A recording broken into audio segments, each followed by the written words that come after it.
In the world, there are more than 3,000 brands of bottled water.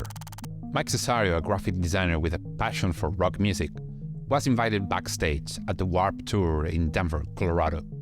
Many brands were sponsored by energy drink brands, but Mike noticed that instead of being filled with energy drinks, they were filled with water bottles because the bands didn't want to drink energy drinks. After this discovery, he analyzed the market and realized that the only brands with bold, disruptive messages were those of junk food and drinks, Red Bull, Doritos, Snickers, but there were no healthy drinks with such message. That's when Liquid Death was born. Daring, healthy, and eco-friendly, a drink with disruptive communication. Today, Liquid Death is valued at over $700 million. In our communication, we need to master the concept of strategic contrast.